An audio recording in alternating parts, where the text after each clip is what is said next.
Welcome back to the Coffee with Craner show. I'm your host, Lyndon Crane, joined today by Alex Deans, a Windsor-born inventor, artist, speaker. He's also Canadian and British. And glad to have Alex on the show today, just to give you a background on who Alex is. At the age of 12, he created iAid, which is a tool to help, a navigation tool to assist the blind. And now he's went on and created a company called Pickle, which we'll talk more about. I don't want to spoil what the company is all about, and you're probably wondering, how did the name happen? But aside from that, Alex has done some exceptional things. He's only 24 years old. He's Queen Elizabeth II's youth leader for Canada and many other things. He was a We Day speaker and also a change agents ambassador for RBC, and also on the advisory council for the Globe and Mail. And he's also currently a medical student at Western University. So there's definitely a lot on Alex's plate, and I appreciate your time today, Alex. Excited to kick off the interview with you. So happy to be with you, Lyndon. Thanks for having me. My pleasure. Favorite question, ask it every single show. Where in Windsor, Essex is your favorite place to grab a cup of joe or coffee? So this is kind of terrible, but I'm the only one in my family who doesn't drink coffee. And given that my mom is British, I'm kind of like a family embarrassment because I don't drink tea either. So I've got my ginger beer here, but I do have a favorite couple of coffee shops in Windsor, mostly for snacks. So Tallulah would be my favorite. I gotta say they got good cookies, good dishes. I'm all for that.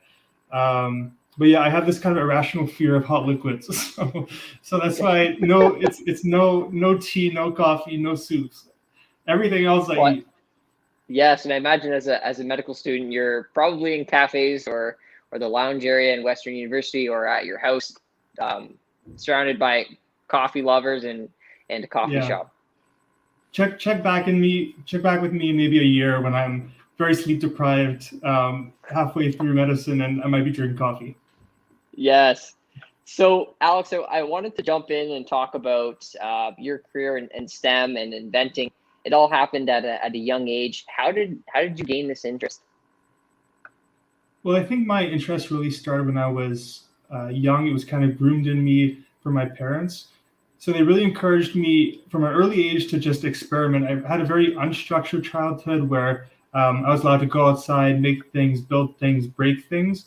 And there were never any consequences for any of my mistakes.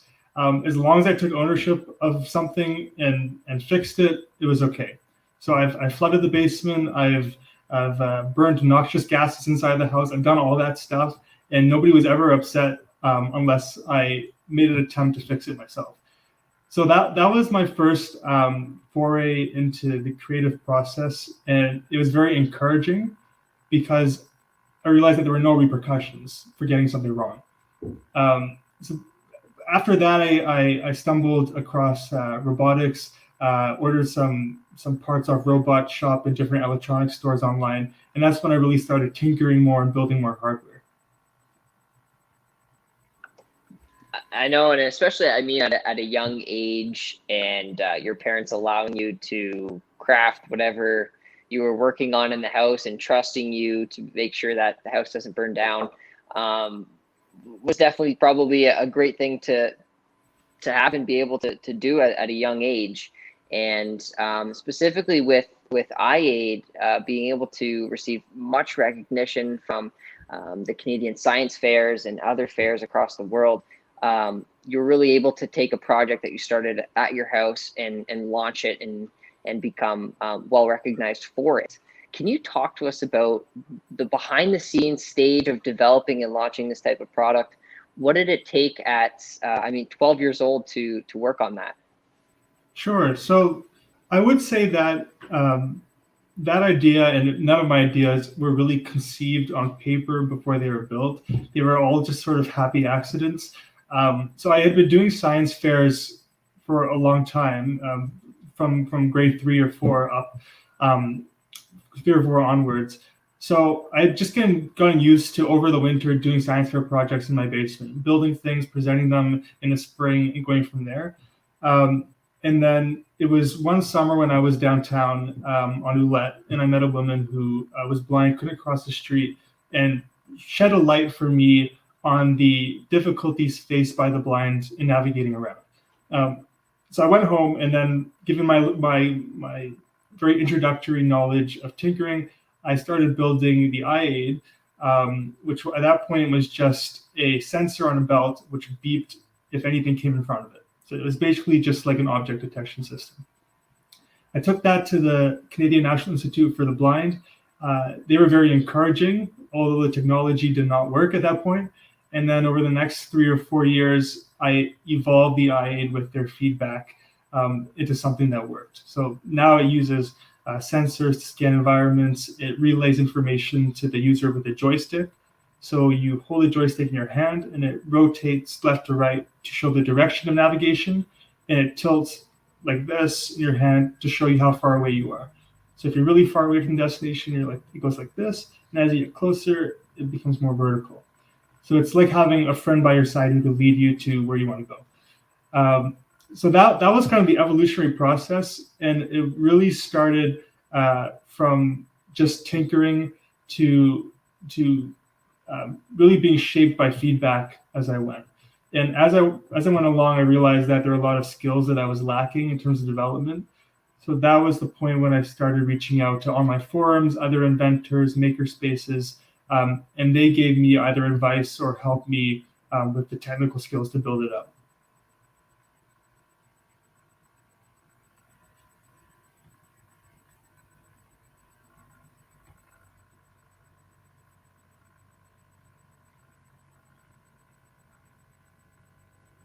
All right, sorry, it looks like it's cutting out a bit, but I am back, and I no problem. I'm just going to refresh my page here. There we go. Let's see here.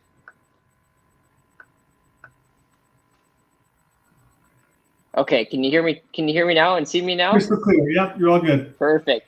So I wanted to ask, I mean, at a young age, going and approaching people at the Canadian Institute for the Blind and things like that, how did you convince those people that your product worked and that it was something they should invest in?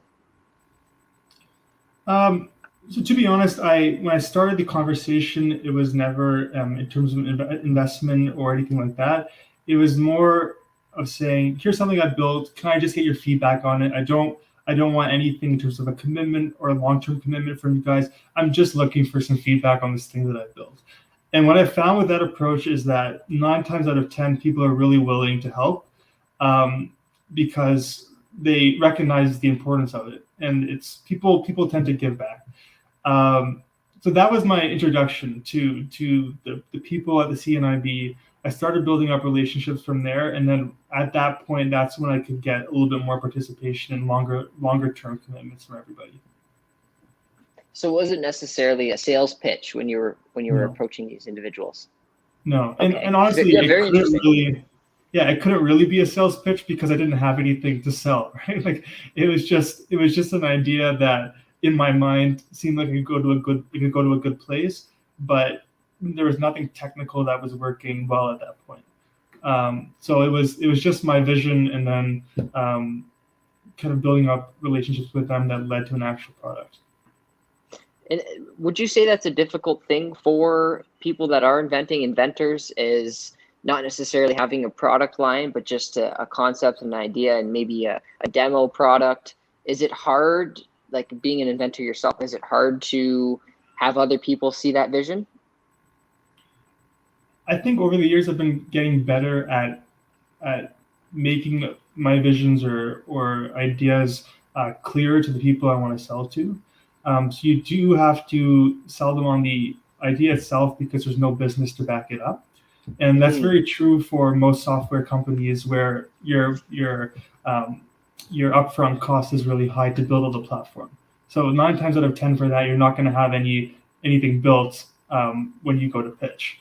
So I typically now tend to mock up on paper a nice visual sketch of what the platform looks like, what it can do, what its capabilities are going to be like, just to get a sense of what it will be like in the user's hands. And then once the person you're trying to pitch to can see themselves using it, it's a much easier sell. So that's my approach now, and it's morphed a little bit. Interesting, very interesting. And I know you are continuing to invent, and you're very entrepreneurial. Talk to me about Pickle. You recently founded the company. You're founder and CEO. What's it all about? Sure. So Pickle started in 2020 in the summer. So it was a COVID summer. So I was taking a break, not doing much of anything, and then stumbled across this idea. So what it is an app that uses artificial intelligence algorithms to give a diagnostic workup for common medical symptoms. So, for example, if you go into your primary care clinic with back pain, there's a whole bunch of different diseases that can cause back pain. And as a family doc who sees so many different diseases, sometimes it's really hard to know what questions or investigations to order to get to a diagnosis. Whereas if you have a back pain specialist seeing that patient, they might get to it the diagnosis in a more efficient way. So the algorithms we have try to mimic that specialist approach to problems to guide primary care doctors to a more efficient diagnosis. So we started building algorithms across different specialties. So we did endocrinology with some specialists at Duke, like GI, gastrointestinal, and kidney problems at Harvard, and here at Western, we're doing eyes as well. So we built those algorithms out. We are in the midst of validating most of them, and we finished one ophthalmology pilot, which improved diagnostic accuracy from 54% without Pickle to 95% with Pickle. So we saw really good improvements in areas that maybe are not as well understood in medicine. So that's the idea, and now we're trying to diversify it to different specialties and more clinical complaints. Wow, very innovative. Have you been able to tie in this project with your studies at Western? Yeah, actually, the being in the hospital and working clinic has been one of the greatest ways to sell the product because I'm working with the people who are going to use it, and that was very instrumental in building out the product itself, where I could iterate something one day, go that evening to clinic, and ask a doctor right away, okay, try this out. Does this work or not? And what changes would you want to see? So it allowed us to iterate a lot faster and get the product to a place where it's sellable. Very, very cool. Do you see anything happening in the future with Pickle? Where do you want it to go? Yeah, so our 1-year plan is to expand from the 6 specialties we're at now to 8 or 9. And that's going to bring the total number of algorithms we have, meaning like an algorithm for back pain, algorithm for constipation, etc. So our total algorithms will go from 30 to around 60 to 70. And over the next 2 to 3 years, build up exponentially. But longer term, we want to see this as something that's natively integrated with what physicians are already using in practice. So right now they use what's called an EMR, an electronic medical record. So it's basically a digital version of the patient's chart that they can access on the computer. And it has all the patient's vital signs like heart rate, blood pressure, past medical history, all of that stuff on there. So we want to integrate Pickle as a native widget within a lot of the common EMRs so that when that patient comes in with back pain, Pickle will already be right there, can automatically start making or recommending investigations and recommend likely diagnoses. It seems like it's making the job of the physician or any type of doctor, it's making their job easier. Yeah, that's the goal, right? We're not trying to replace clinical judgment, and we never can because there's a certain art to medicine. But we envision Pickle more as a tool that you can use to guide your decision making. And ultimately, there's those different situations that Pickle is going to miss because it's not seeing the patient in front of it, and it can't pick up on subtle signs that physicians can. But we're trying to get the 85 to 90% of common things that are missed, and just help physicians to look out for them. That's amazing. And I would imagine, like, focusing on med school and medical sciences, how did you get involved with AI? So I got involved with AI basically first through Pickle. So I don't really have a lot of experience building on the AI side myself. Now I'm more on the on the vision side of technology. So I try to do all the ideation for what I would want the tool to have and where I could see it going. And then I work more on the business side now. In terms of the tech development, my brother's working on that. He's a computer engineering student, and we also have a tech team. So they handle the AI, and I kind of just let them do that. And at the beginning, we came up with a strategy for how we want to attack different problems and how we can mimic some of that decision making that goes on within specialist minds. So that was my contribution, the overall framework. But how the AI handles it now is all the tech team. Very cool. Now, from iAid and now Pickle, are there certain things that you've been able to pick up, lessons that you've learned as a very, very young inventor and entrepreneur? Yeah, I think one of the main things that I also hear from many business communities, but which I often forget myself, is talk to your customers first and then build your product. Don't build your product first and then try to find customers. And I think I've made that mistake with both iAid and Pickle because you think you know what's going on. You start building something and then you go back and realize you've been doing it all wrong. So my advice would be, number one, network. Get in touch with your local business or creative community, whether that's Makerspaces, Epicenter in Windsor, We Tech Alliance. Those are all great places to start meeting people who are just doing stuff. And that's typically where ideas come from, communication and networking. That's where all of mine have come from. At that point, you can always pick up skills. So I've never looked at it as this is what I'm good at, so therefore I'm going to pick an idea that's in line with that. I just find the problem and figure out how to get myself the skills to solve it. Wow, no, that's very important. Putting the clients first and understanding what the need is, right? Right, and you get different needs from different people, and sometimes you look at your user base and you think it's very homogenous, and you go and talk to them and realize that there's actually different subsets that want or need different things, which affects how you develop the device. And now jumping into more advice for students that are looking to become inventors. Let's say they're in computer science, or they're in engineering, or they're a medical student like yourself, or they are in business, they want to become an entrepreneur. It's obviously a very cutthroat industry, and being able to differentiate yourself can be extremely hard.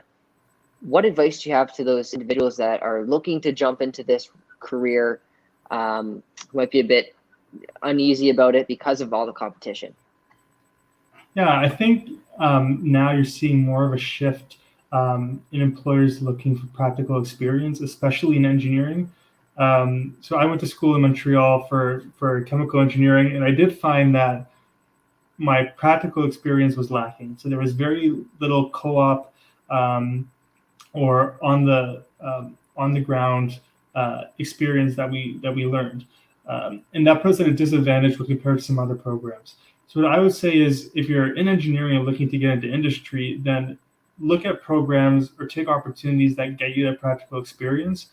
And if you have these side projects, like I like to work on, or your own ideas, which involve building things out and working with industry, that's just a great opportunity to, number one, work on something you enjoy, but number two, get connections to those companies, where you can either bring them on board with what you're doing, or go into their company later on.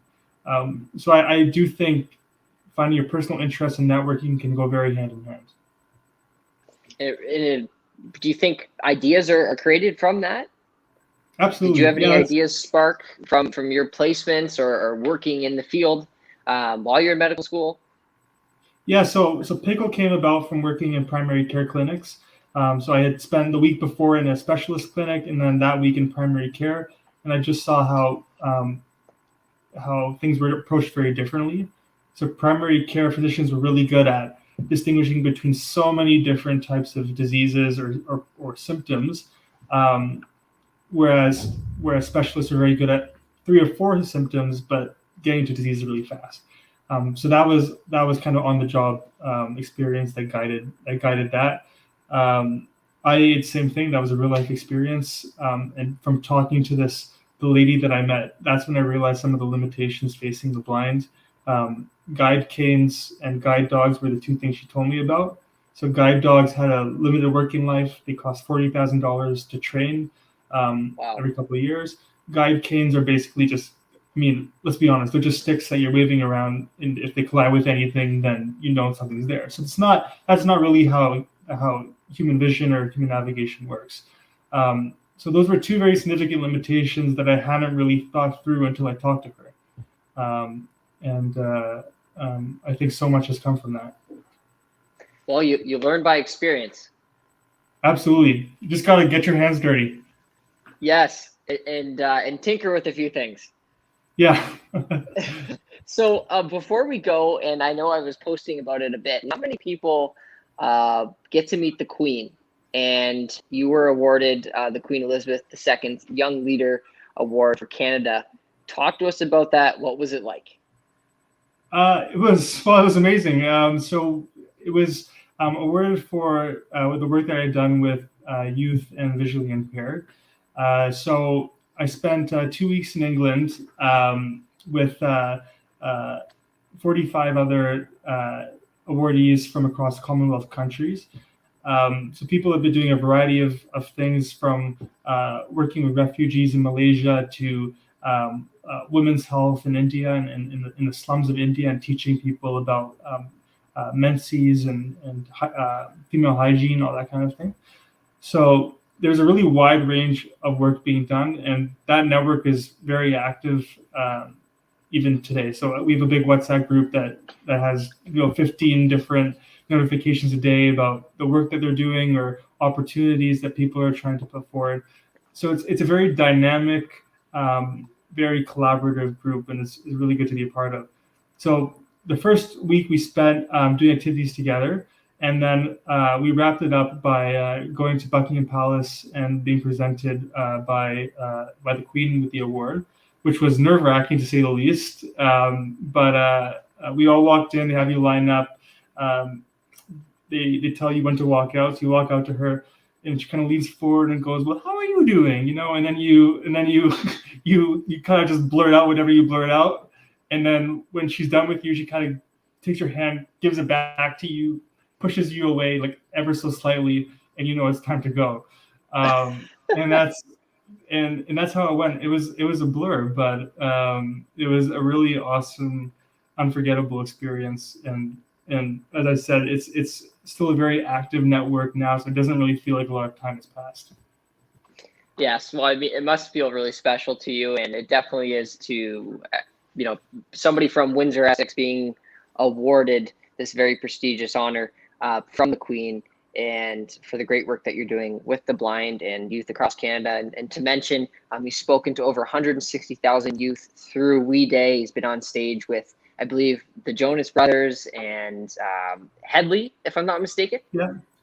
So I haven't met Kevin, so not all Jonas Brothers. Not all, just a few. I don't know where he's hiding. Yes, but Kevin, if you're watching, but no, Alex, I really appreciate your time. Awesome conversation of talking about what you've been up to lately with Pickle, what your experience was with iAid, all the great work that you're doing in medical school now.